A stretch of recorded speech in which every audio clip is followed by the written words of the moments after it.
du commerce, Monsieur le représentant résident de l'Union économique et monétaire ouest-africaine au Bénin, Monsieur le directeur du cabinet du ministre de l'Agriculture, de l'Élevage et de la Pêche, Monsieur le vice-président de la Chambre de commerce et d'industrie du Bénin, Monsieur le représentant de la chef de la délégation de l'Union européenne au Bénin, Mesdames et Messieurs les directeurs généraux d'agences, de sociétés ici présents, Mesdames et Messieurs les hauts fonctionnaires au ministère de l'Industrie et du Commerce, Mesdames et Messieurs les partenaires techniques et financiers ici présents, Mesdames et Messieurs les acteurs du secteur industriel et commercial du Bénin, distingués invités en vos titres, qualités respectifs. Mesdames et Messieurs, la direction du protocole d'État voudrait vous souhaiter la bienvenue dans cette salle de la Chambre de commerce et d'industrie du Bénin à l'occasion du lancement de la deuxième édition du mois du consommons local. Initié par le ministère de l'Industrie et du Commerce, sur recommandation de l'UEMOA, le mois du consommons local vise, comme vous le savez bien, à encourager et à faire la promotion de la production, de la transformation et de la consommation des produits locaux. L'édition de cette année sera marquée par une série d'activités organisées tout au long du mois d'octobre autour de 3 grands axes, à savoir les grands événements, la promotion des producteurs et le contenu média. De plus amples informations sont disponibles sur le site internet du ministère de l'Industrie et du Commerce. Le lancement des 10 activités, objet de la présente cérémonie, se déroulera en 2 phases ainsi qu'il suit. La première phase sera marquée successivement par la projection du film interview de Madame le ministre de l'Industrie et du Commerce, réalisé pour la circonstance, l'allocution du représentant résident de l'UEMOA et le discours de lancement de Madame le ministre de l'Industrie et du Commerce. La deuxième phase, quant à elle, sera consacrée aux discussions en panel sur l'état du consommons local au Bénin. Le retrait des personnalités ici présentes et le cocktail de circonstances mettront un terme à la cérémonie. Mesdames et Messieurs distingués invités, le programme de la cérémonie ainsi dévoilé. Je voudrais à présent vous inviter à suivre le film interview de Madame le ministre de l'Industrie et du Commerce, réalisé dans le cadre de cette deuxième édition du mois du consommons local. Merci.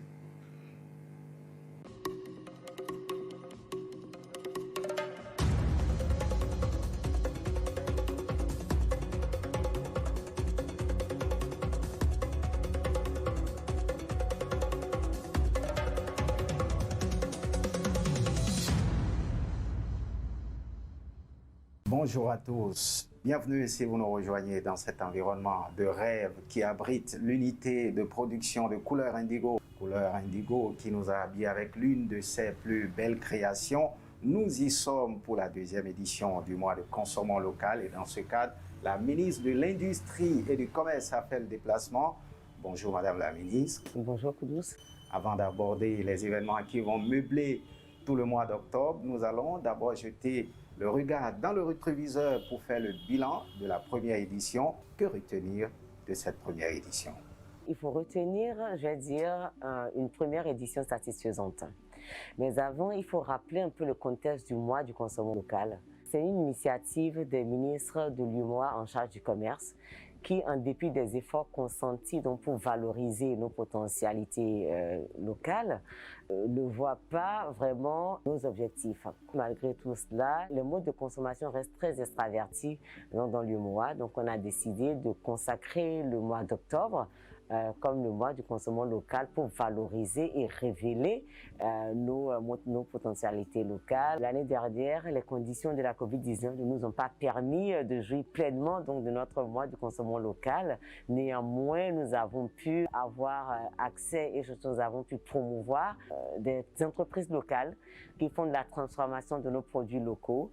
À ces entreprises, on a pu en fait ouvrir un marché de la grande consommation et à la population béninoise d'avoir accès à des produits insoupçonnés, des produits qui sont localement connus, qui sont connus dans nos contrées. Donc c'est vraiment un mois où, je vais dire, notre culture a voyagé Et notre culture s'est révélée, et nos productions se sont révélées. Voilà, madame, en parlant de la crise sanitaire que nous traversons, quelles conséquences la COVID-19 a-t-elle eu sur nos industries et le commerce en général? Alors, la pandémie de la COVID-19 n'a épargné aucune économie.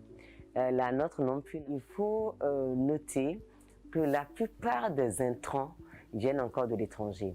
Et donc, le ralentissement du trafic maritime n'a pas permis aux entrepreneurs d'arriver à leur pleine capacité.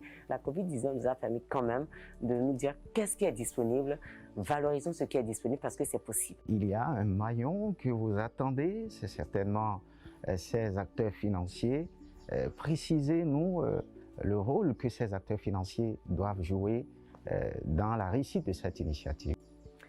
Alors, vous savez, l'objectif du consommons local, c'est bien un changement de paradigme. C'est consommons ce que nous produisons à travers donc la transformation locale.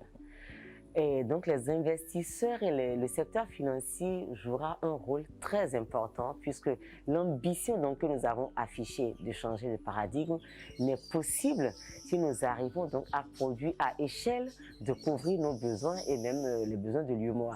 Donc les investisseurs sont donc nos partenaires pour pouvoir arriver à cet objectif-là et un panel leur sera consacré donc pour leur montrer en fait les secteurs où nous les attendons, où nous avons besoin d'eux. Voilà.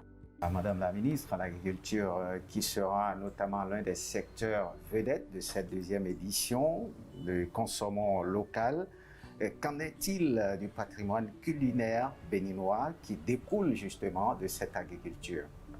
La culinaire occupera donc une grande place puisque pendant 2 semaines donc, on aura un food truck qui va sillonner les écoles pendant la récréation. L'objectif est d'éduquer nos enfants et de montrer toutes les potentialités à nos enfants. Mais également, on a un réseau donc, de restaurants partenaires qui feront donc énormément de recettes et nous feront découvrir donc nos potentialités. Et aujourd'hui, on a des recettes oubliées donc, que nous allons ramener donc, au goût du jour puisque les matières premières de ces recettes-là sont disponibles. Donc le but, c'est quand même déjà de veiller nos enfants, de les sensibiliser à ce que nous avons sur place. Alors nous allons revenir sur les événements qui vont meubler sur le mois d'octobre, déclinaison le programme à nos téléspectateurs, aux Béninois, pour qu'ils captent un peu l'essentiel de ce qui sera fait. Ça sera un mois riche, on aura des recettes, on aura énormément de panels, que ce soit financier, que ce soit sur la qualité des produits, les débouchés du produit. Le mois sera marqué par le 7 octobre, qui est donc la journée mondiale du coton, où on aura l'opportunité d'avoir une exposition que faisons-nous de notre or blanc, des champs jusqu'à la transformation, les tiges, rien n'est laissé dans le coton, tout est bon dans le coton. C'est quand même un mois riche, un mois de patriotisme. Madame, vous avez sorti le mot patriotisme. Le mois d'octobre, c'est le mois du consommons local. Un message à l'endroit de ces Béninois, les concitoyens qui sont amoureux de leur production, qui aiment manger, qui aiment consommer ce qui se produit localement. Alors, il faut aimer ce que nous faisons. Le Bénin d'aujourd'hui, c'est un Bénin qui ne peut être qu'aimé. Parce que vous avez bien vu toutes ces transformations et ces transformations iront donc jusqu'à l'assiette. Parce qu'on va augmenter la qualité, on va améliorer la qualité de ce que nous faisons. Donc, j'invite donc les Béninois non seulement à nous suivre et à suivre tous les événements qu'il y aura donc sur notre site, donc consommonlocal.bj. Voilà. Nous vous souhaitons de succès dans cette noble initiative du mois du consommons local. Merci tous. Merci à vous. Nous allons donc passer à l'allocution de Monsieur le représentant résident de l'UEMOA au Bénin. Monsieur le représentant, vous avez la parole. Madame le ministre de l'Industrie et du Commerce, Monsieur le directeur de cabinet du ministre de l'Agriculture, de l'Élevage et de la Pêche, honorables invités, mesdames et messieurs, permettez-moi avant tout de prendre la parole au nom de monsieur Abdoulaye Diop, président de la commission de l'UEMOA, pour vous souhaiter la bienvenue à cette cérémonie de lancement des activités devant marquer la 2e édition du mois du consommé local. le 25 octobre 2019 à Ouagadougou, au Burkina Faso, alors que le Bénin assurait la présidence du Conseil des ministres, les ministres du Commerce de l'UEMOA ont consacré le mois d'octobre comme celui du consommé local. Cette initiative vient du constat que les économies de nos États membres sont extraverties. Alors que l'objectif fondamental de l'Union est la création d'un marché commun, ouvert et concurrentiel entre les États membres, il a été constaté que, malgré l'établissement d'une union douanière entre les États membres depuis 2000, les échanges dans la zone entre les États étaient faibles et que les échanges se faisaient beaucoup plus avec l'extérieur, en l'occurrence l'Europe. L'initiative du mois d'octobre comme mois du consommé local, au-delà de la symbolique, vise la promotion des produits locaux, la promotion du secteur privé régional, ainsi que l'intensification des échanges intracommunautaires. La première édition du consommé local a été organisée donc en octobre 2020, malheureusement dans un contexte pandémique à coronavirus. Le 29 juillet dernier, la Commission de l'UEMOA et ses États membres ont tenu un atelier bilan de cette première édition en vue d'en tirer les enseignements nécessaires pour les éditions futures. Cet atelier a notamment permis de définir la notion de local ainsi qu'un thème à la présente édition.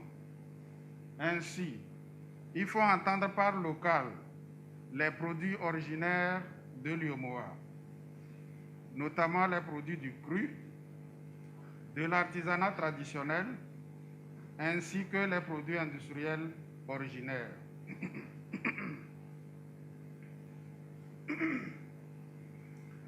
Pour l'édition 2021 du mois d'octobre, mois du consommé local, le thème retenu est promouvoir le consommé local, une contribution à la mise en œuvre réussie de la ZLECAf.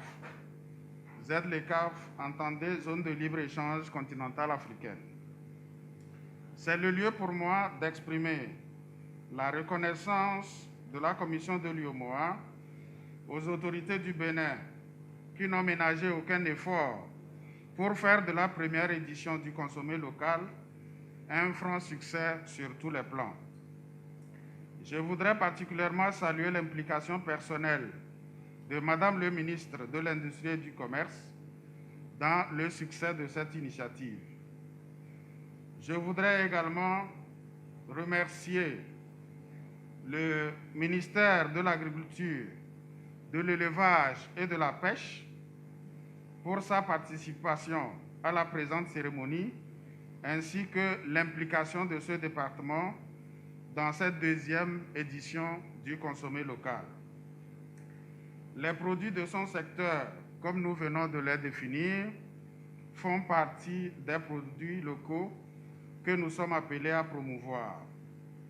Je nourris donc l'espoir que la présente édition aura un succès plus éclatant que la précédente. Je souhaite par conséquent plein succès aux activités de la deuxième édition du mois d'octobre comme mois du consommant local au Bénin. Vive le Bénin, vive l'intégration régionale et je vous remercie.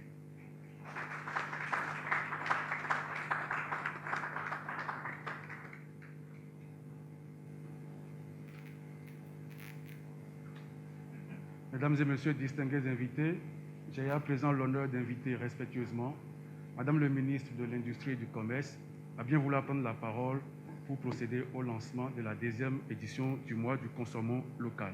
Madame le ministre, vous avez la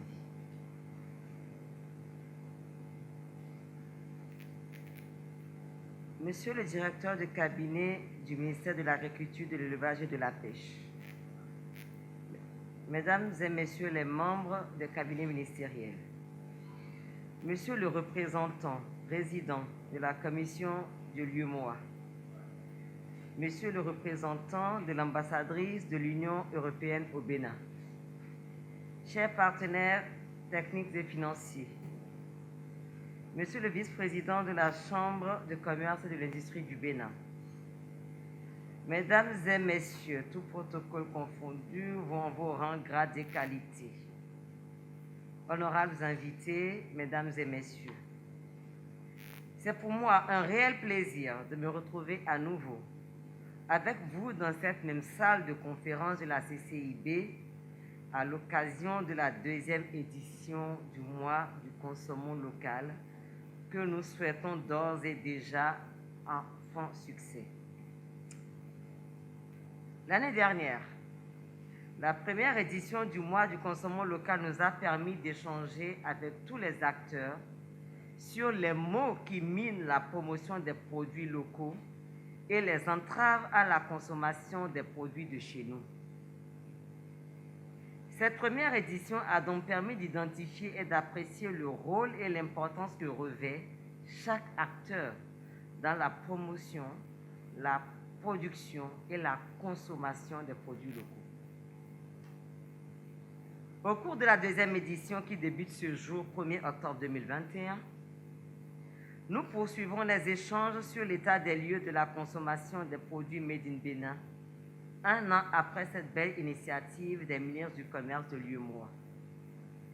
L'occasion nous sera offerte donc de présenter au cours de ce mois d'octobre les forces de la production locale, la dynamique du circuit de distribution et les mesures régaliennes en matière de sécurité sanitaire des produits locaux.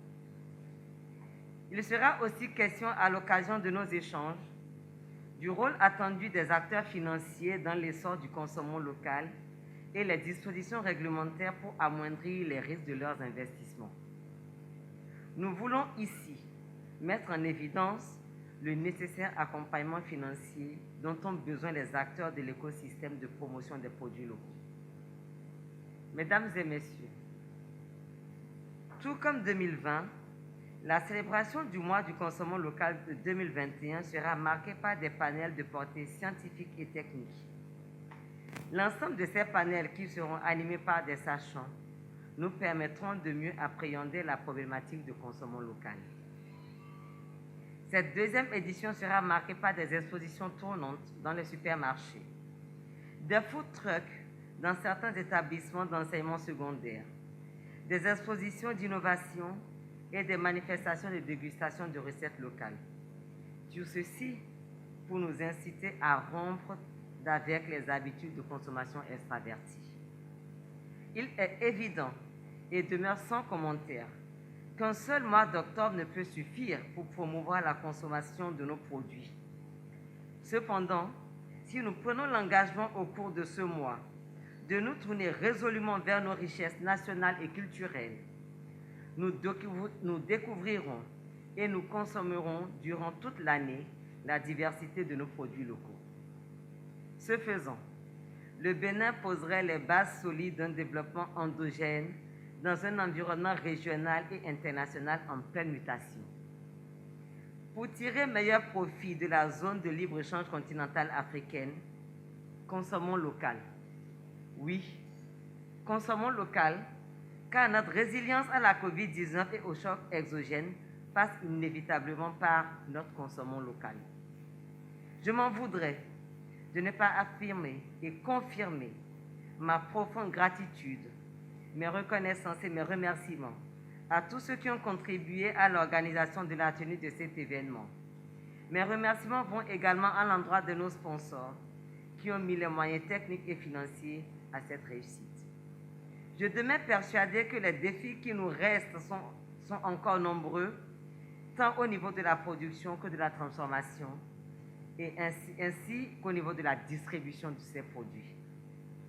Mais soyez rassurés, le gouvernement du président Patrice Talon prend toutes les dispositions pour un accompagnement efficace à tous les acteurs de la chaîne pour rendre nos produits locaux compétitifs, non seulement sur le marché local, mais aussi sur les marchés régionaux et internationaux. C'est sur ces modestes espérances d'exhortation que je déclare ouvertes les activités du mois du consommant local édition 2021. Vive le consommant local, vive le Bénin, je vous remercie.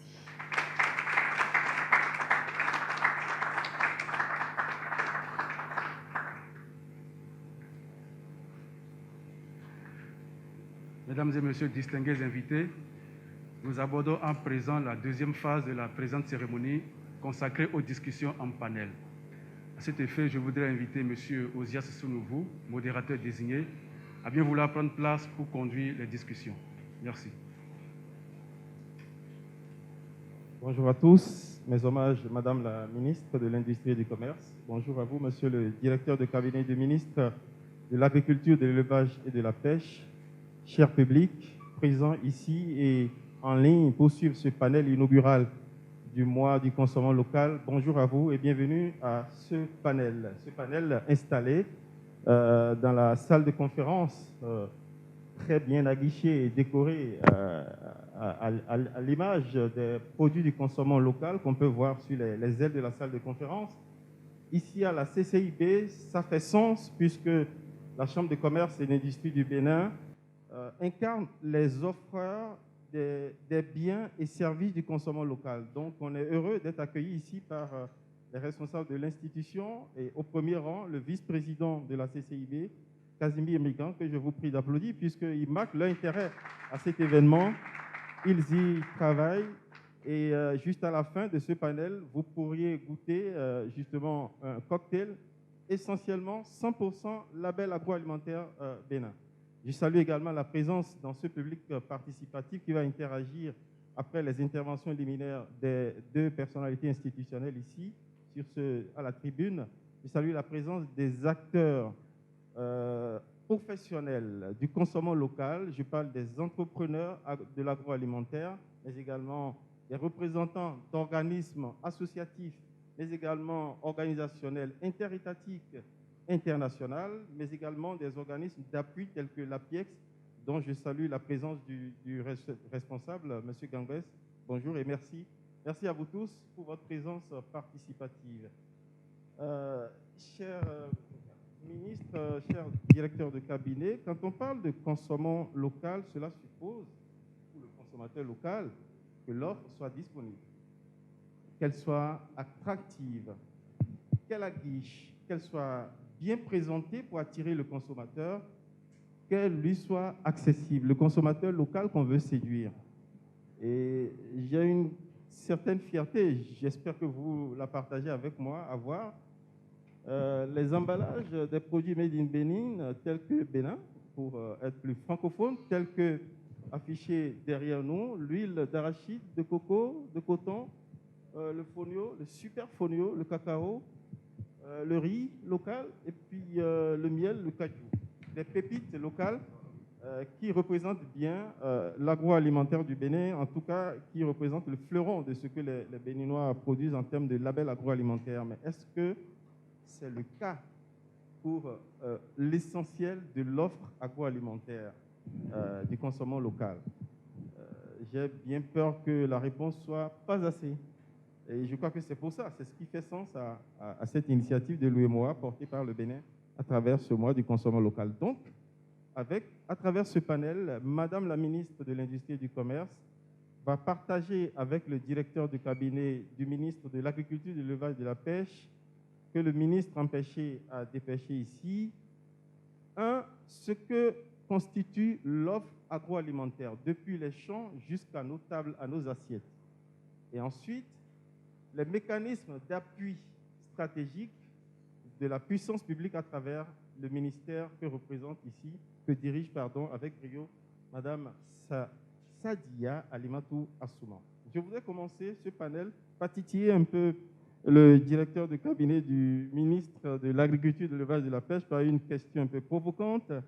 Est-ce que vous avez, parce que vous allez nous décliner tout à l'heure le contenu de l'offre agroalimentaire, est-ce que vous avez le sentiment que dans nos ateliers, dans les cocktails, dans les cantines publiques, il y a assez de produits locaux. Est-ce qu'au petit déjeuner, on a suffisamment de produits locaux qui concurrencent les tentations de viennoiserie et de jus importés? Est-ce qu'au déjeuner, le riz local arrive à tenir le pari face au riz venu de l'Orient lointain? Je vous laisse la réponse. Merci de prendre le micro. Merci, M. Ozias. Bonjour, Madame la Ministre. Merci d'avoir accepté que je sois à vos côtés suite aux urgences des dernières minutes qui ont pris le ministre de l'Agriculture, qui actuellement devait être sur le terrain après avoir rencontré le PS ce matin. Et d'entrée, je voudrais dire mon embarras face à Ozias et qui me donne la parole en premier. Je tiens à le dire, je ne m'y attendais pas trop parce que ma patronne est là. Oui. Oui, en fait, l'ordre de préséance sera établi parce qu'elle va intervenir en dernier ressort. Très bien. Le chef prend la parole en dernier. Merci. Bon, d'accord. Je m'inscris dans ça. Merci.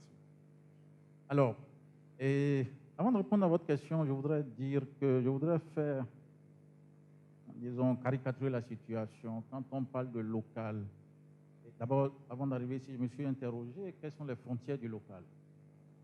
Parce qu'au Bénin, on peut encore distinguer des sous-espaces locaux avec des habitudes alimentaires qui sont particulières à ces espaces. Et quand j'ai écouté le représentant de l'UEMOA, il met ça à l'échelle de l'UEMOA. Donc, il y a des échelles variables. Je l'avoue, je ne me suis pas préparé dans cette perspective en venant ici, monsieur le représentant résident. Je me suis mis dans la perspective nationale. Donc, c'est d'abord ça. Alors, et donc, de ce point de vue, je me dis, si on veut caricaturer, pour emprunter une formule à un des pays proches de nous, je dirais, les Béninois nourrissent les Béninois. Et donc, c'est plus simple à capter de mon point de vue si on veut parler du local. Et de ce point de vue, justement, je vais distinguer ce qui est du cru, les matières premières que nous produisons. Si vous prenez le niébé béninois, il n'y a pas de confusion à faire. C'est local. Bien entendu, l'huile pour assaisonner peut venir d'ailleurs. Je suis d'accord. Et donc, de ce point de vue, mais avec le produit cru, c'est plus simple. Avec les produits transformés, c'est plus complexe. Vous avez parlé 100% label Bénin, mais il y a des gens qui disent, bon, l'essentiel, c'est que la tendance, dans un produit transformé, la tendance à la dominance des produits locaux est le plus important pour qualifier ça de local. Parce que qu'on le veuille ou pas, nous sommes dans une interdépendance, les économies doivent se télescoper pour fonctionner, sinon nous-mêmes, on ne peut pas vendre ailleurs. Donc, il y a cette flexibilité qu'il faut observer quand on parle donc de produits locaux. Est-ce que dans nos ateliers et dans nos gargoteries, dans les cafés, il y a du local? La réponse, ça va varier, il faut l'avouer. J'admets que nous sommes influencés par des modèles dominants, et surtout l'élite. Et c'est nous qui prescrivons les choses. Si vous avez habitué vos enfants à du croissant acheté ou je ne sais pas, l'enfant va prendre ça. Hein, et il va grandir avec. Donc ça, on a un problème à ce niveau. Maintenant, pour revenir à votre question spécifiquement, la situation varie. Nous avons des prestataires au niveau du ministère de l'Agriculture qui, disons, font des offres différentes. Mais il y en a qui sont beaucoup plus centrés sur les produits locaux. Et je l'avoue, ça a été quelque chose de très attrayant quand cela a commencé. Ce qui est important, c'est la volonté politique. Je me rappelle, un de nos ministres avait pris note du service, disant que lors des ateliers, lors des réunions, si cela s'impose, de prendre de pause café, de déjeuner, etc., il faut que ce soit préférentiellement des produits locaux. Alors, les prestataires de services se sont réappropriés cela différemment. On ne peut pas appeler de nom pour ne pas faire de publicité, mais aujourd'hui, nous avons notre échelle et nous savons mettre le curseur en fonction des prestataires, des restaurateurs auxquels nous faisons recours. Mais je reconnais la dominance, c'est encore du blé, ça il faut l'admettre. C'est encore du blé, c'est encore du riz, et souvent du riz importé, ça il faut l'admettre. Mais ce qui est important, c'est qu'il y a une tendance quand même à renforcer un peu nos produits locaux dans, disons, la diète. Bon, dans les restaurants, ça varie aussi. Mais ce que je sais, c'est qu'il y en a qui sont aussi centrés sur du local, et il y en a qui sont centrés, il y a des mixtes, et il y en a aussi qui sont beaucoup plus orientés vers l'extérieur. Mais le vrai problème, comme je le disais, il y a un problème de l'élite sur cette question, et ça, il faut pouvoir l'assumer. Maintenant, bon, vous avez dit qu'on reviendra sur la question de l'offre. Je peux l'aborder. Alors, la question de l'offre est importante parce que je ne peux pas consommer ce que je ne sais pas ou que je n'ai pas apporté de main. Ça c'est clair. Et donc, de ce point de vue, c'est un facteur structurant majeur de ce que nous consommons. Alors, pour ce qui est du Bénin, je vais rester sur les tendances macro. Aujourd'hui, il y a des produits pour lesquels nous sommes autosuffisants. Je prends les céréales. Dans le pire des cas, nous sommes quand même à 170% du taux de couverture de nos besoins au niveau national, pendant les années pires. C'est le cas de l'année dernière, on est à 172%. Avant ça, on était à 182%. Donc, si on était en autarcie, on va consommer et il va nous rester 80% ou 70% encore de stock. Mais nous ne sommes pas en autarcie, nous sommes dans le mois, nous sommes dans la CEDEAO, il y a des échanges, et donc ce facteur intervient dedans. Ça, c'est les céréales, à l'exception du riz, où, c'est vrai, il y a de grands progrès qui ont été faits ces dernières années. En termes de riz paddy, et l'année 2020, nous sommes allés à 411 000 tonnes de riz paddy. Quand on usine, il faut appliquer 2 tiers, hein, et vous voyez déjà le chiffre que ça donne en termes de riz blanc ou de riz étuvé. Bien entendu, le taux d'usinage est extrêmement faible. Ça, il faut aussi le reconnaître. Dans le meilleur des cas, nous sommes à 25%. Le reste, c'est acheté surtout par les Nigériens, qui ont construit des usines le long de la frontière de l'autre côté, en comptant sur notre paddy. Donc, voilà la situation.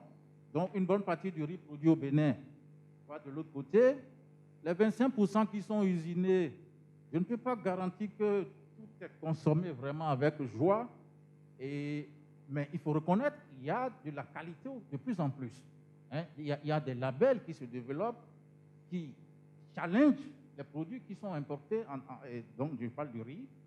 Donc ça, c'est le cas. Alors, pour ces produits-là, on n'a pas de souci, le manioc, l'igname et autres, l'offre est suffisante, malgré nos faibles performances en termes de productivité.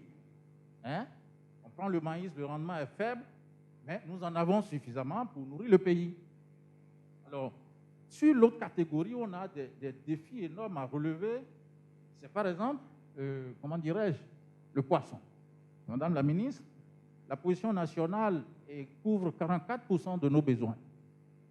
Donc, nous sommes largement dépendants de l'extérieur pour nous alimenter en poisson. Pas que le potentiel est suffisamment exploité.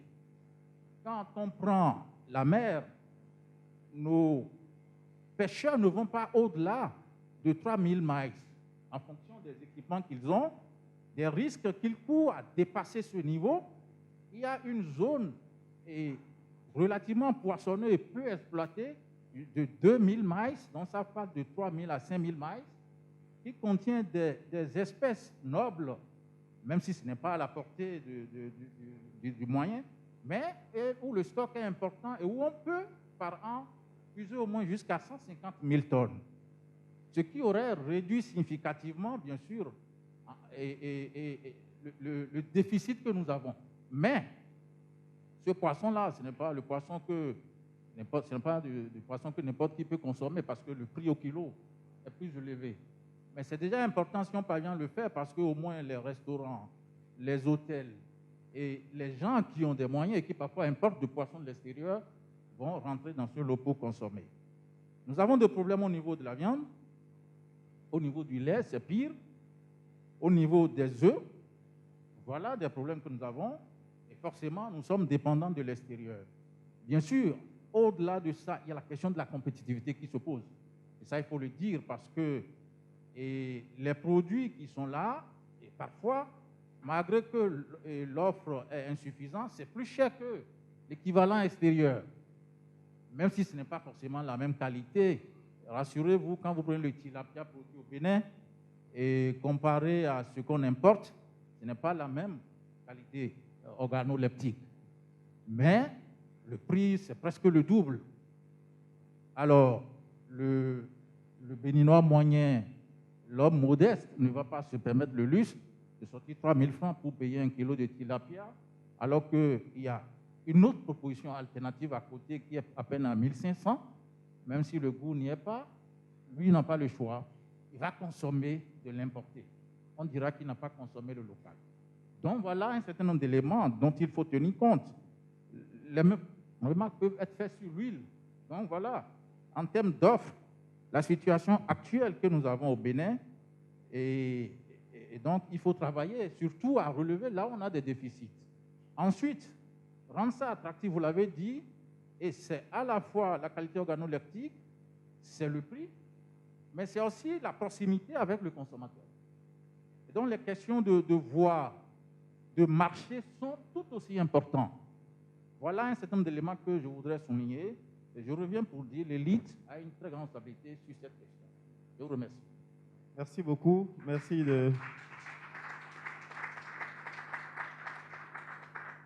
de saluer la qualité de cette présentation de l'état des lieux de l'offre agroalimentaire, que ce soit au niveau des produits de viande, des produits de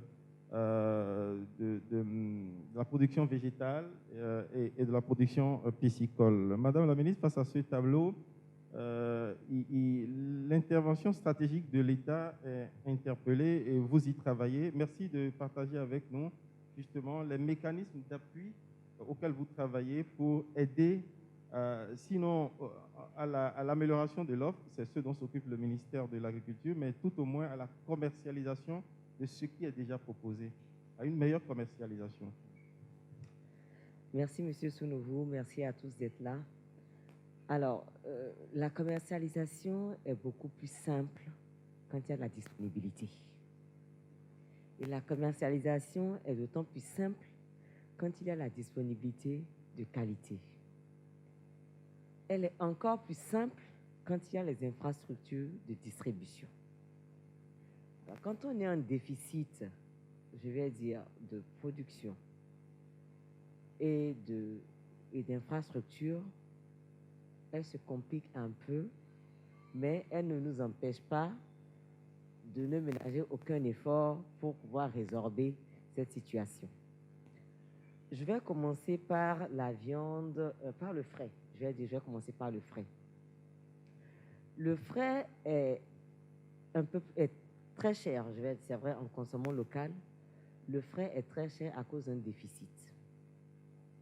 Et la disponibilité que nous avons, on a eu quelques retours, manque un peu de qualité due à la conservation. Et pour ce premier acte, le gouvernement, comme vous le savez, est en plein chantier sur les marchés. La modernisation des marchés permettra d'améliorer la qualité de ce que nous avons de disponible, surtout en termes de conservation. On pourra avoir de la viande de qualité, ne plus être obligé d'importer de la viande pour ceux qui le peuvent, parce qu'il y en a encore. Et donc, déjà, on va régler les problèmes d'infrastructure, puisque c'est déjà en cours. Ensuite, quand je prends le maraîcher. Excusez-moi, Madame la ministre, je souhaiterais qu'on parle de l'agroalimentaire, que vous donniez un peu d'appétit au public qui vous suit, en déclinant un peu plus de manière concrète. Vous faites référence comme ça au grand projet qui est en réalisation, c'est à Glodjigué ou, enfin, si je ne m'abuse. On a deux types de projets. Il y a le marché, je parle du frais en général, mais le frais est obligé de se retrouver dans les marchés, puisqu'on a parlé tout à l'heure de proximité du consommateur.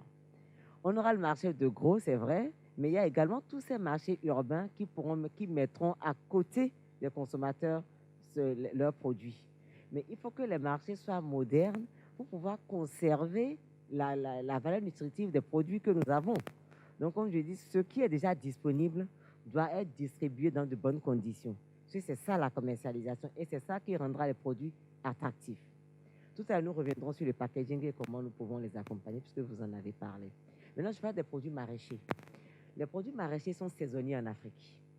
Et c'est là où nous dépendons, on se retrouve vraiment pleinement dans l'UEMOA, puisque sur les produits maraîchers, on ne vit pas en autarcie, heureusement, parce que avec les pays frontaliers, nous tenons vraiment la main pour avoir une offre disponible en termes de produits maraîchers. Là encore, les efforts sont en train d'être faits avec la PIEX pour trouver des moyens de conservation pour ne plus qu'on soit en déficit de ces produits-là. Parce que autant quand la tomate, je prends l'exemple de la tomate parce que c'est l'exemple le plus simple, on peut acheter la tomate à 3 000 francs le panier et 3 mois plus tard l'acheter à 40 000. Exactement la même quantité à cause d'un problème de conservation. Donc, ça veut dire que le gouvernement est en train de travailler justement à dire comment ferons-nous pour ne plus qu'on ait ces déficits-là. Donc, le déficit n'est pas forcément dû au fait qu'il n'y en a pas, au fait qu'il n'y en a pas, mais on a les saisons et le déficit de conservation. Donc, comment gérer les stocks? Et là, le ministre de l'Agriculture, le ministère de l'Agriculture l'a dit tout à l'heure, c'est quelque chose sur lesquels le ministère de l'Agriculture travaille parce que l'offre est très saisonnière. Et quand l'offre est saisonnière, il faut vraiment travailler pour avoir la disponibilité. Parce que la rupture de disponibilité, la rupture des stocks freine complètement l'industrialisation et la transformation. Parce que quand on investit dans des chaînes de transformation, il faut qu'on ait la matière première. Et tous les produits que nous avons là aujourd'hui dans la salle, c'est des produits transformés. Mais il faut leur garantir la matière première. Et c'est un vrai défi que relève tous les jours le ministère de l'Agriculture, qui ne ménage aucun effort pour que nous ayons ces produits-là aujourd'hui. Quand on parle de compétitivité de ces produits-là, là encore, quelle est la compétitivité sur les matières premières? Donc là, quand les matières premières sont chères, les produits transformés deviennent chers. Et tout à l'heure, le DC l'a dit, nous ne préférons pas les produits importés parce que nous voulons les préférer, parce qu'il y a des produits importés de très bonne qualité. Il y a de tout. Même les produits transformés localement, il y a de tout. On a de très, très bonne qualité, d'ailleurs, qui sont demandés à l'export.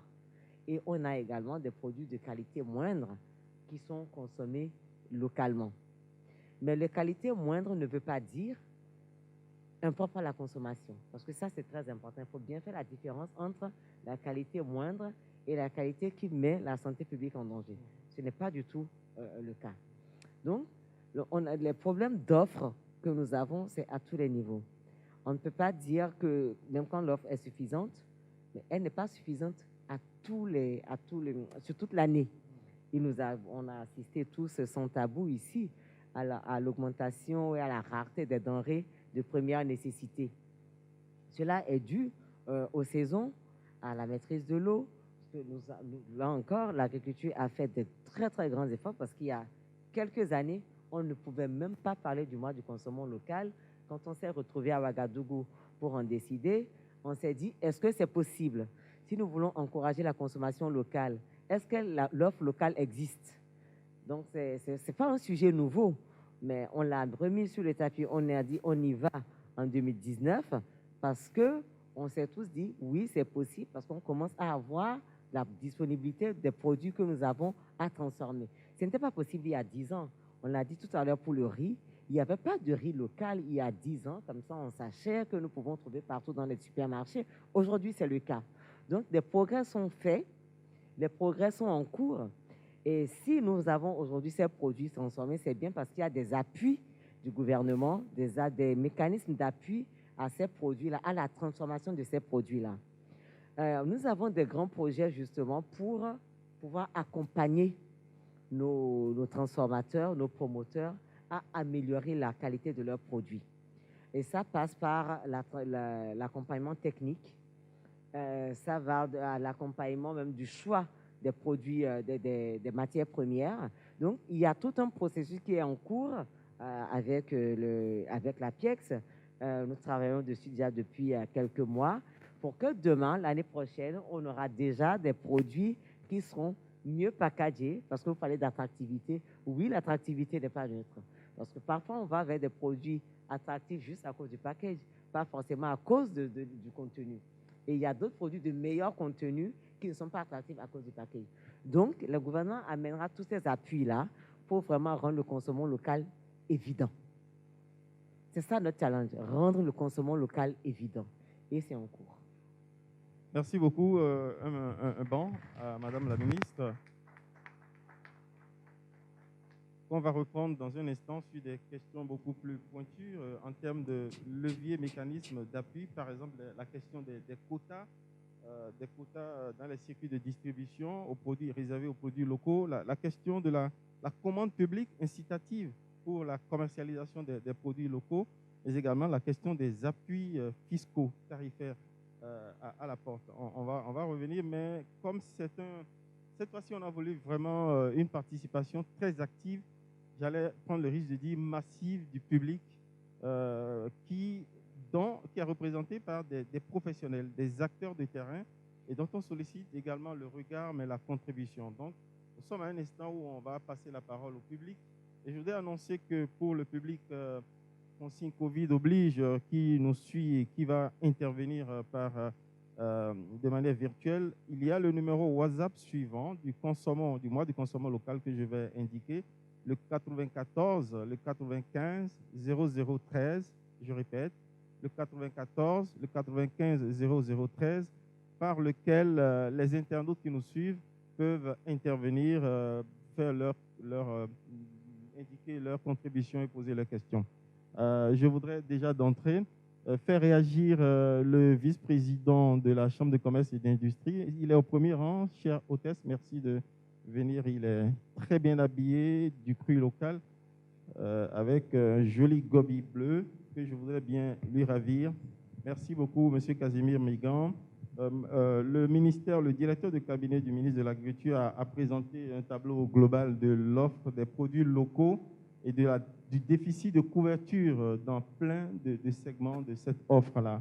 Vous qui représentez les offreurs de ces produits-là sur les marchés, quel regard portez-vous sur la qualité de cette offre-là et de votre point de vue, quels sont les défis qu'il faut relever pour que cette offre soit beaucoup plus dominante et royale dans nos plats, dans nos assiettes, dans nos habitudes de consommation? Monsieur Casimir Migan. Merci, M. Sonovo. Je voudrais saluer la présence de Madame le ministre, le directeur de cabinet.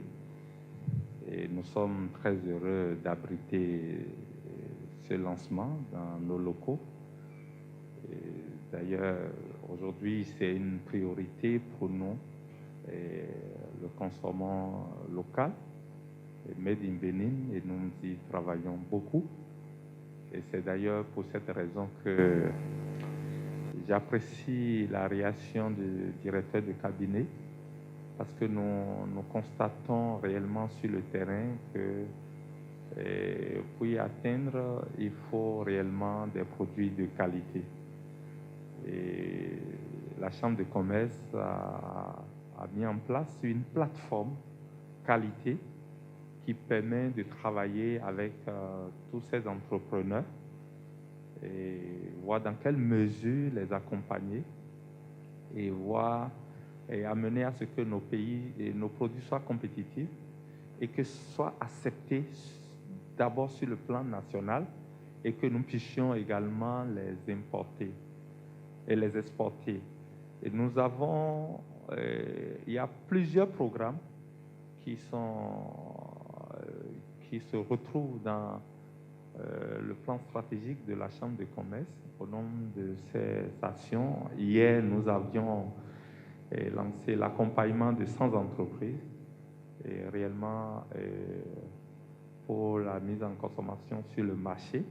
Et c'est tout un processus. C'est permettre à ce que, au finish, lorsque le produit sort, que le produit soit un produit acceptable. Nous avons des difficultés parce que les produits, nos entrepreneurs font beaucoup d'efforts, mais le problème de qualité s'impose. Et c'est d'ailleurs pour cette raison également que nous avons pensé qu'il y a un problème d'infrastructure qui se pose. Il y a le problème également lié au coût également. Il y a le problème lié également aux échantillonnages. Ça, c'est les retours que nous recevons sur notre plateforme. Et donc, nous avons pensé que dans les 77 communes, ça c'est la vision de la Chambre de commerce, qu'on mette en place des zones industrielles pour permettre à ce que ces entreprises se retrouvent dans les mêmes endroits où qu'ils arrivent à trouver un endroit approprié où c'est facile de pouvoir apprécier la qualité, de les accompagner et de les aider dans le processus. Et que ces produits, quand ces produits sortent, sont mis sur le marché, que ce soit des produits acceptables. Est-ce que vous travaillez à des partenariats avec des majors qui ont des offres meilleures dans le domaine des joint ventures, par exemple, et éventuellement avec l'APIEX qui travaille également? Nous travaillons véritablement avec toutes les structures de la place, et pour que cela soit une réalité, vous savez, vous ne pouvez pas parler de la qualité sans certaines structures qui accompagnent. Nous avons l'ANM, nous avons l'ABS, l'Agence nationale des normes. Exactement, et nous avons également ABRP, les laboratoires, toutes ces structures. Et l'APIEX également, nous avons un dialogue avec toutes ces structures pour permettre à ce que ça soit une réalité. La Chambre de commerce, en accompagnant, s'appuie sur ces structures qui existent. Mais n'oublions pas, et ces produits également dans d'autres pays, il y a des gens qui ont déjà eu à faire l'expérience. C'est vrai, nous n'avons pas les mêmes particularités, mais c'est là où il y a des partenariats qui se nouent avec des structures qui ont déjà fait leurs preuves dans d'autres pays, et pour que nous puissions, que ces entreprises se mettent ensemble avec eux pour que la vision soit plus grande et que nous puissions travailler. Ça, ce n'est pas seulement avec les pays de la sous-région, parce qu'aujourd'hui, nous travaillons sur des entreprises communautaires, des entreprises, c'est d'ailleurs ce que j'apprécie l'intervention du représentant résident de l'UEMOA.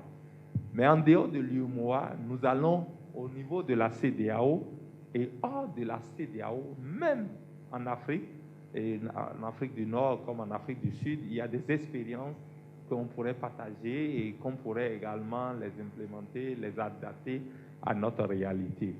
Et pour l'instant, il faut reconnaître que le déficit est criard et nous devons faire un effort. Nous avons de bons produits dans nos pays et nous pouvons les valoriser. Nous devons conjuguer les efforts pour que ces produits soient consommés et que nous puissions les avoir sur tous les marchés. Oui, dans nos réunions et dans les supermarchés.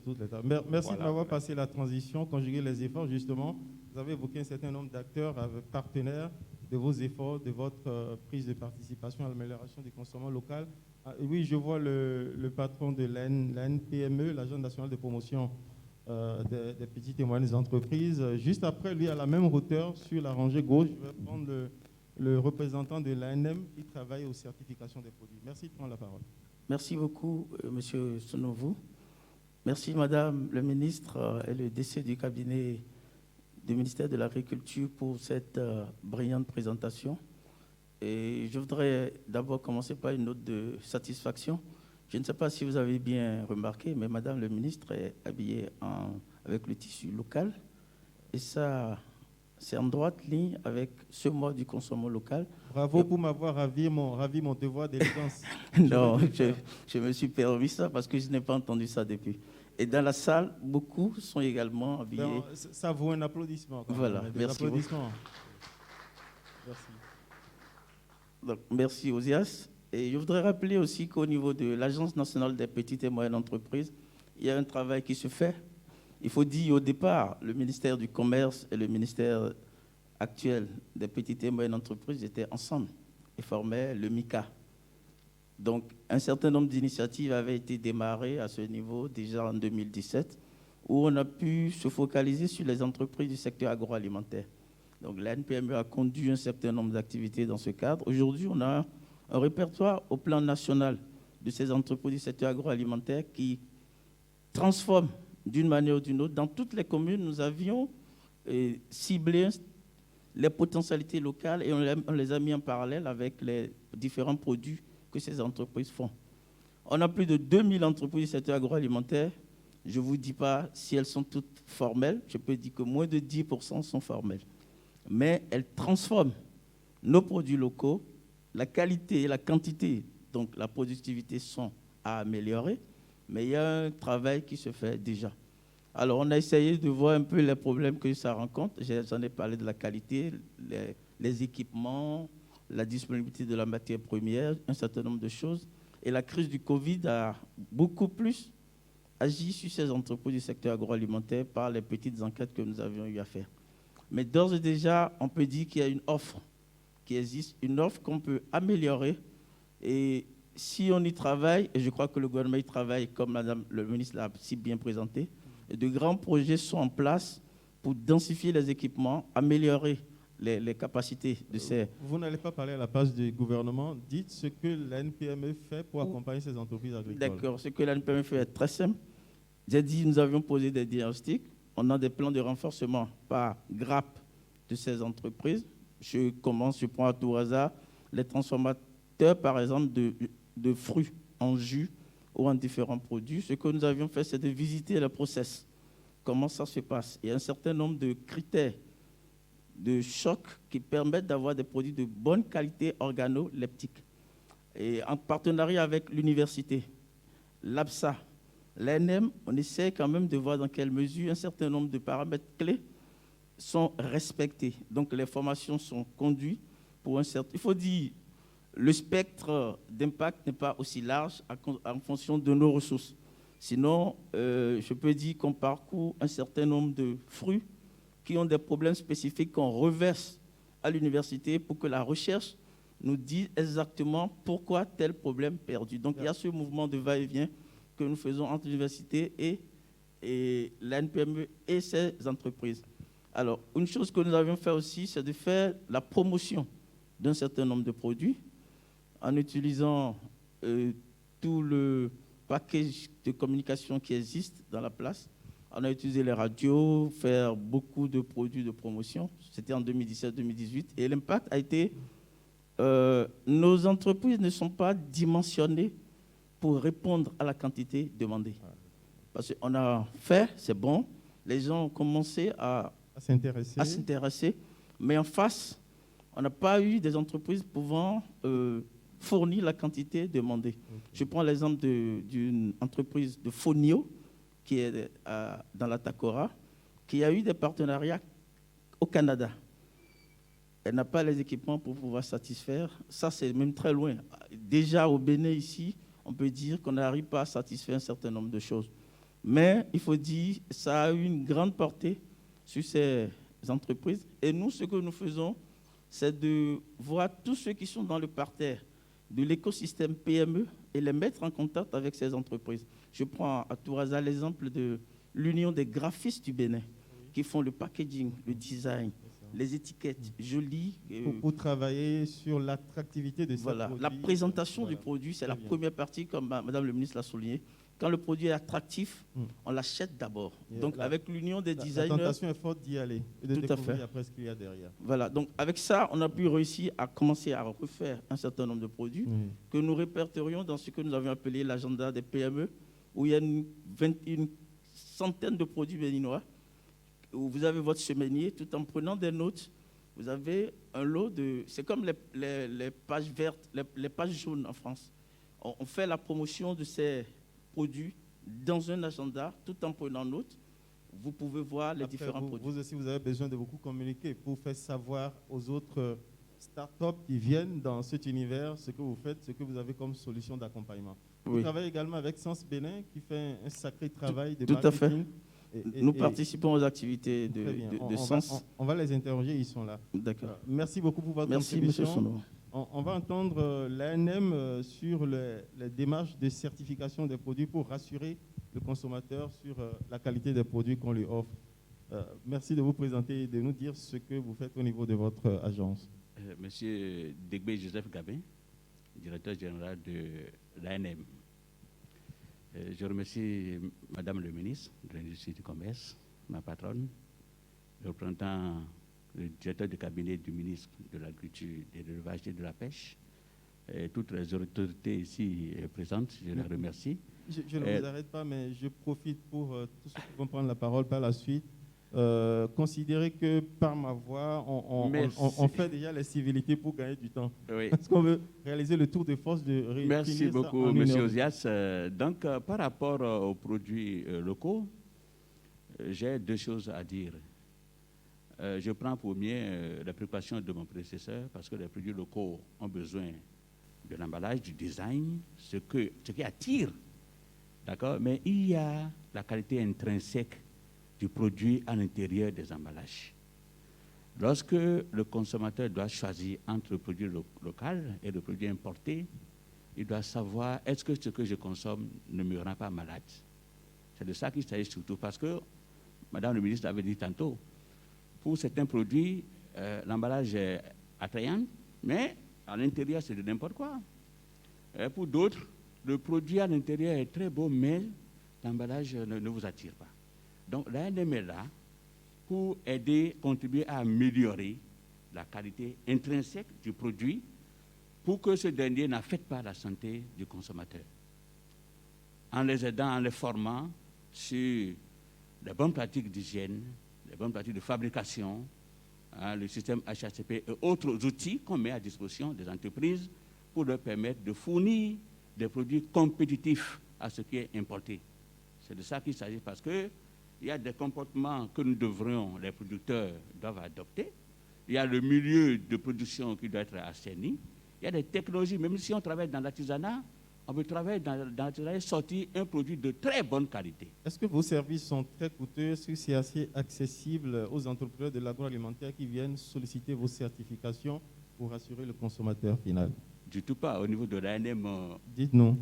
Les prestations ne sont pas coûteuses. Nous procédons à la certification volontaire avec des échéances très courtes.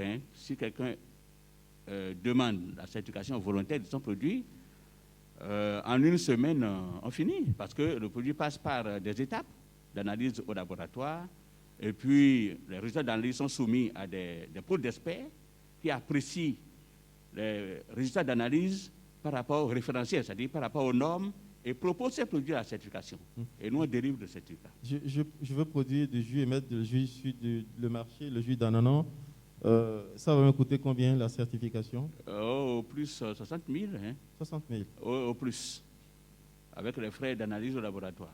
Mais vous avez abordé un problème très important, c'est les jus, qui aujourd'hui sont fabriqués par même les étudiants dans les chambres à coucher, n'importe comment, et à l'intérieur, le jus n'a plus les caractéristiques organoleptiques qu'il faut, et à l'intérieur, vous pouvez consommer les jus et avoir les diarrhées plus tard. Vous vous auto-saisissez du contrôle des démarches de certification de ces entreprises? Oui, en ce qui concerne les denrées alimentaires, c'est la BCSA qui a l'autorité de faire la surveillance du marché pour contrôler les produits alimentaires. Alors, les producteurs locaux, ceux qui offrent justement les produits du consommant local, se plaignent également d'une concurrence étrangère déloyale en matière de qualité des produits, même si c'est très bien emballé, même si c'est aguichant. Est-ce que vous faites le contrôle justement également des produits importés qui viennent bousculer un peu les produits locaux ici? Oui, il y a le ministère, la direction de la concurrence au niveau du ministère de l'Industrie qui est chargé de cet aspect. C'est systématique? Oui, le contrôle se fait. Oui, systématique. Tout ce qui entre sur le territoire national subit un contrôle systématique. Oui, un contrôle systématique. Depuis l'entrée au port, le contrôle se fait et la surveillance sur le marché. On peut tomber sur un produit saisi, le produit si le prix n'est pas conforme. Très bien. En fonction de la réglementation en vigueur. Très bien. Et le gouvernement est déjà dans la démarche de faire prendre plusieurs réglementations pour forcer, pour avoir la base juridique pour effectuer ce contrôle. Je vous accorde le crédit de la bonne femme, mais le journaliste que je suis reste toujours à distance et c'est à vérifier. Merci beaucoup pour votre témoignage. Merci infiniment.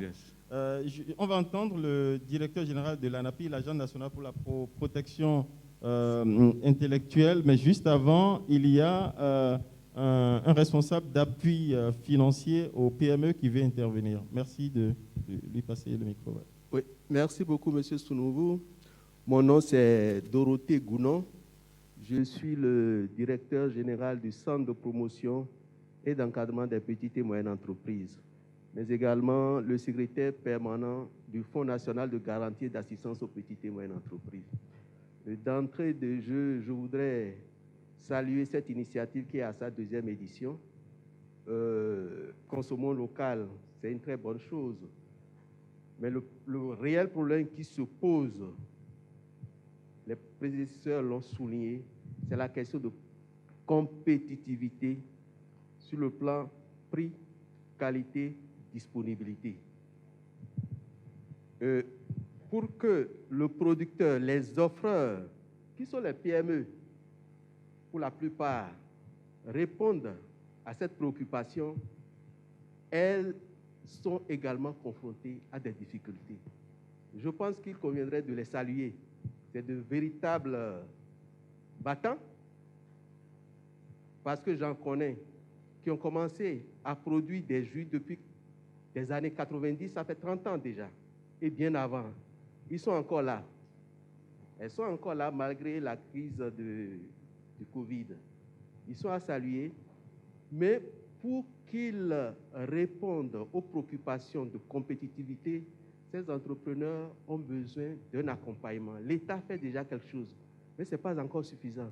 J'ai noté tout ce qui est dit par le directeur général de la NPME, c'est à saluer. Ce qui est envisagé par l'État, c'est bon, mais toujours est-il que ces entrepreneurs, quand ils arrivent chez nous, ils ont des problèmes. Toujours d'accès au marché, particulièrement des problèmes d'accès au financement. Parce que la compétitivité, qu'on leur demande, ça a un coût. Ça a des mesures d'accompagnement. Pour avoir la certification, j'en ai reçu qui m'ont dit, mais je suis allé, on m'a sorti une autre, je ne peux pas. Et donc, globalement, pour les services d'accompagnement dont ces PME ont besoin, il y a nécessité de renforcer l'accompagnement de l'État. Je pense qu'il y a beaucoup d'entrepreneurs ici. Ils vont prendre la parole également, j'espère tout à l'heure, pour exprimer les besoins d'accompagnement complémentaires dont ils ont besoin. Merci beaucoup. Merci pour votre intervention. Est-ce qu'il y a des promoteurs d'entreprises agroalimentaires qui souhaiteraient intervenir à cette étape? Sinon, on fait réagir d'abord les panélistes, Madame la ministre et le directeur de cabinet, et puis ensuite on vous redonne la parole. Merci beaucoup. Madame la ministre.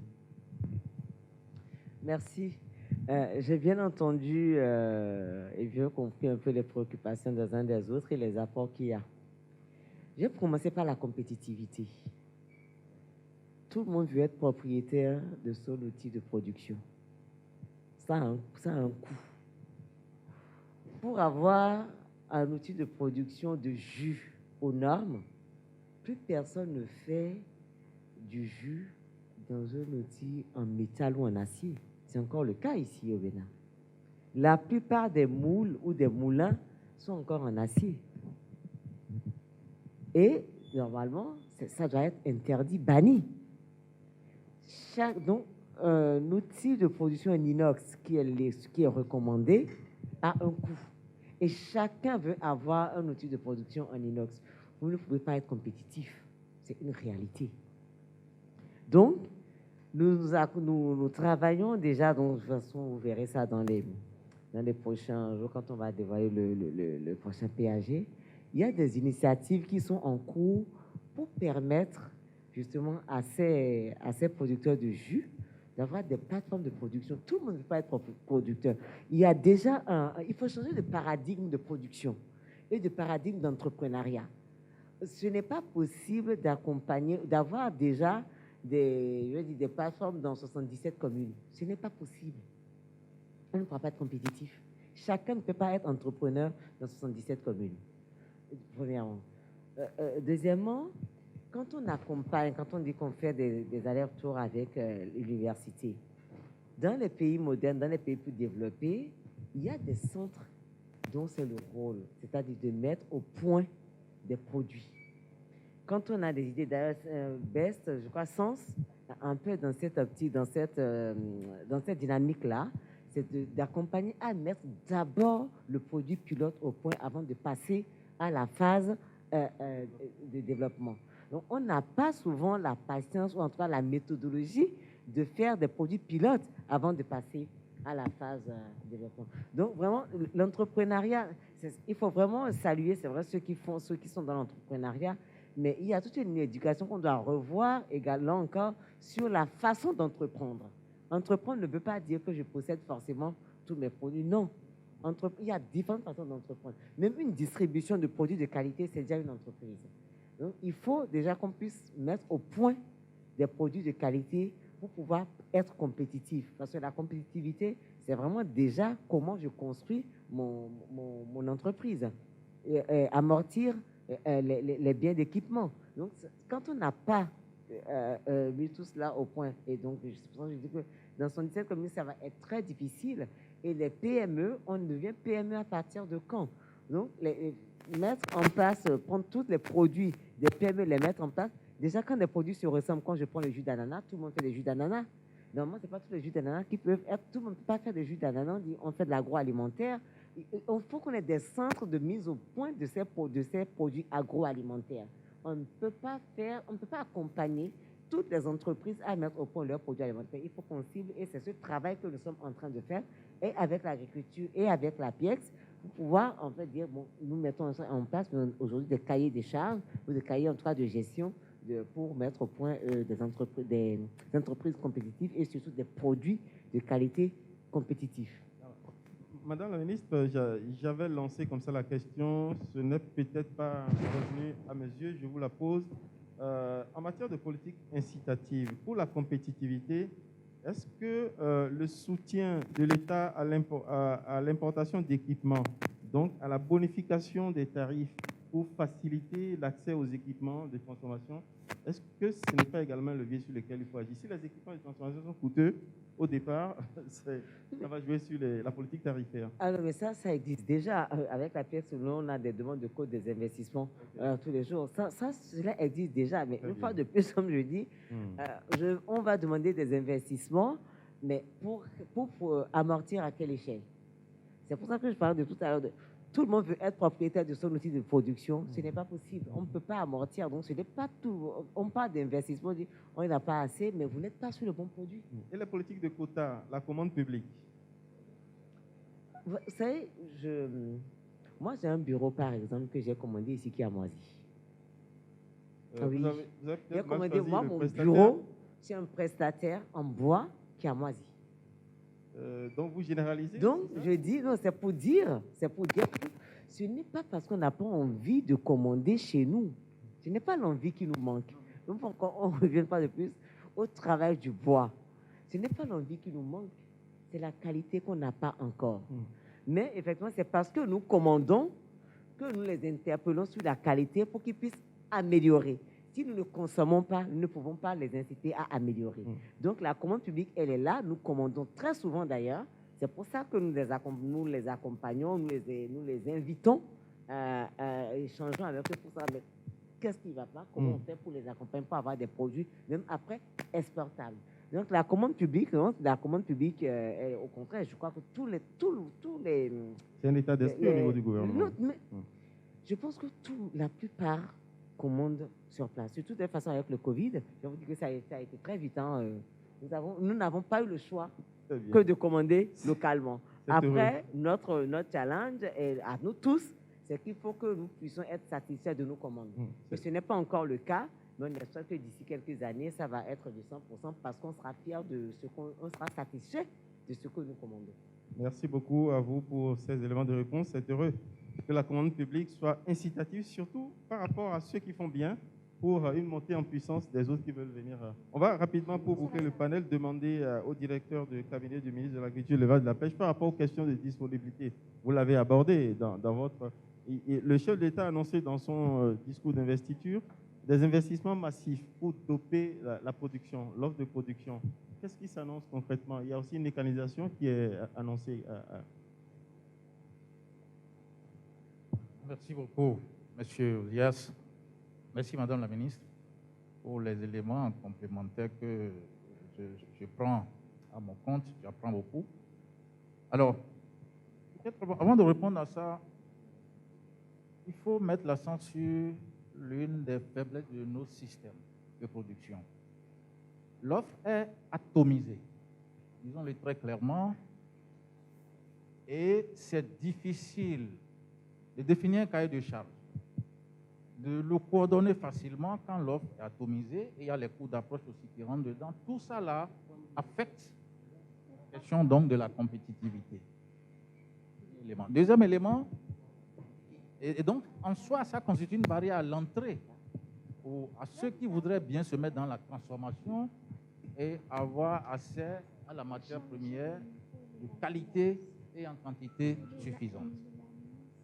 Alors, au-delà de ça, même ceux qui voudraient investir, par exemple, dans la production, et disons, faire des exploitations qui permettent de dégager comment dirais, une masse critique pour alimenter la transformation à une usine donnée, ce n'est pas si facile. Le foncier, c'est un grand problème au Bénin. Et il faut le dire très clairement. Et on n'a pas encore résolu cette question. Alors, et donc de ce point de vue, notre agriculture, qu'on a voulu attractive à travers la politique publique depuis 2011, avec le plan stratégique de relance du secteur agricole, jusque-là, ces contraintes sont là et ça n'attire pas. Beaucoup d'investisseurs arrivent et retournent à cause de ces éléments. Et je salue les efforts de la pièce qui vraiment, il va dénicher beaucoup de gens, même si on ne parvient pas toujours à répondre à leurs préoccupations. Alors, de ce point de vue, le chef de l'État, à travers son programme de campagne et le PAG2 qui est là maintenant, a voulu un peu transformer la donne. Alors, en faisant quoi? La logique, c'est de faire en sorte de lever les barrières d'abord à l'entrée dans l'agriculture.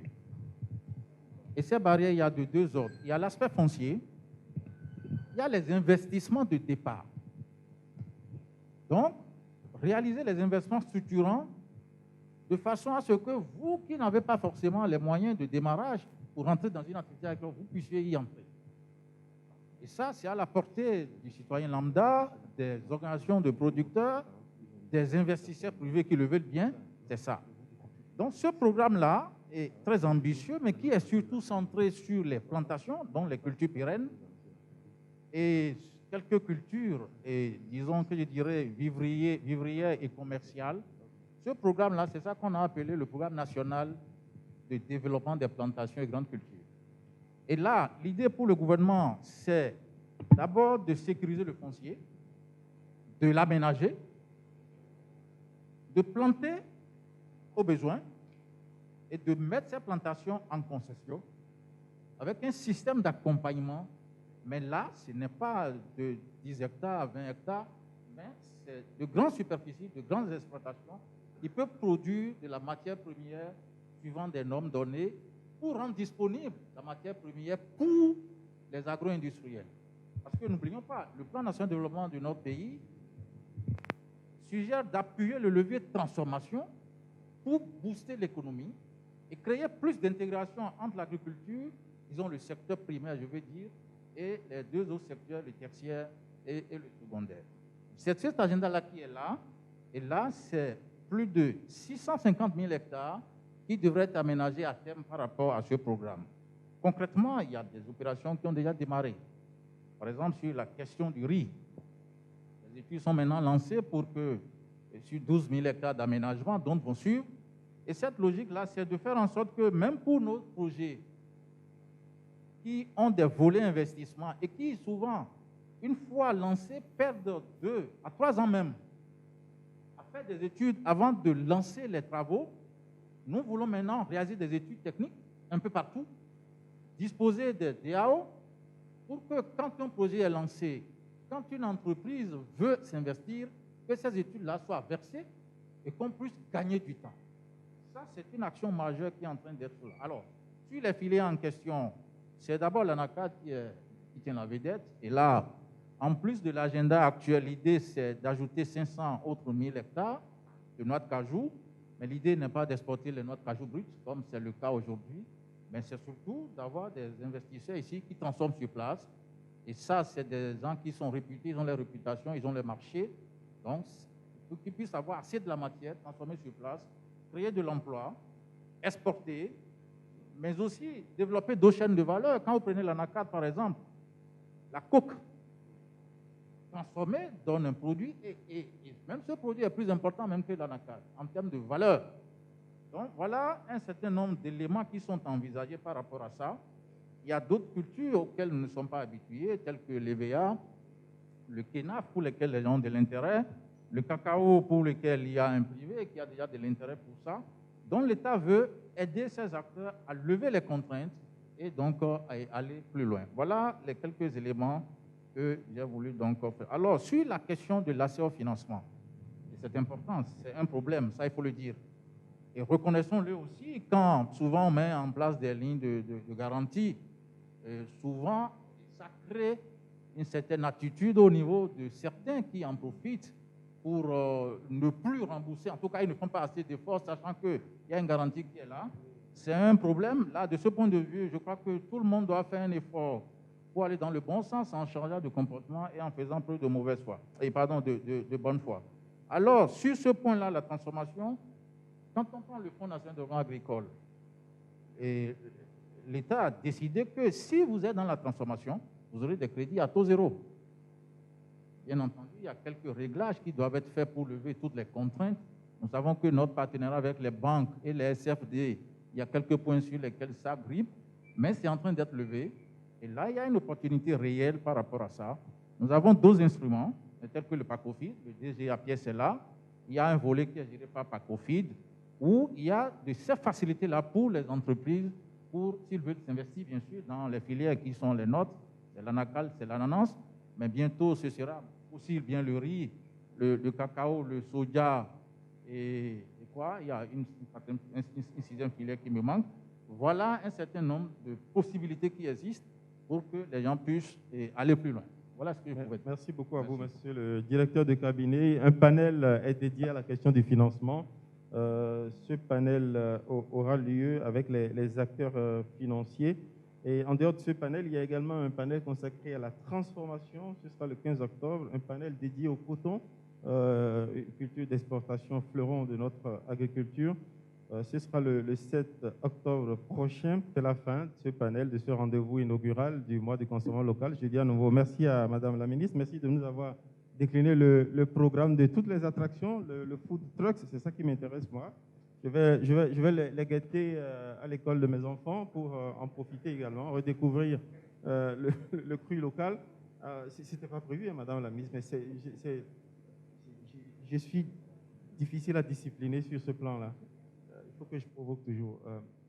C'est quoi votre plat local préféré? Ah oui, ça, c'était pas attendu ici. Je suis une gourmande, donc je n'ai pas de préférence. D'accord, c'est normal. Hein? La ministre du Commerce et de l'Industrie, elle adore tous les plats locaux. Je ne vais pas vous faire la même question, monsieur le directeur de cabinet. Merci beaucoup pour nous avoir suivis. Merci à tous les participants qui sont intervenus. Je demande pardon aux participants qui étaient là, qui a fait d'intervenir le directeur général de l'Agence nationale pour la protection, la propriété industrielle, tous les offres de solutions qui sont mobilisés, les transformateurs agroalimentaires qui sont présents. Merci aux internautes qui nous ont suivis sagement, qui ont préféré nous suivre plutôt que d'avoir à intervenir à nouveau. Certainement qu'ils ont été satisfaits des échanges. C'est un espace de rencontre et de complicité entre les offreurs de produits locaux et les consommateurs. Vive le consommant local. Et merci de prendre tous les rendez-vous annoncés par Madame la Ministre. Merci de nous avoir suivis. Merci à vous, Madame la Ministre. Merci au directeur de cabinet. Et bonne fête du consommant local.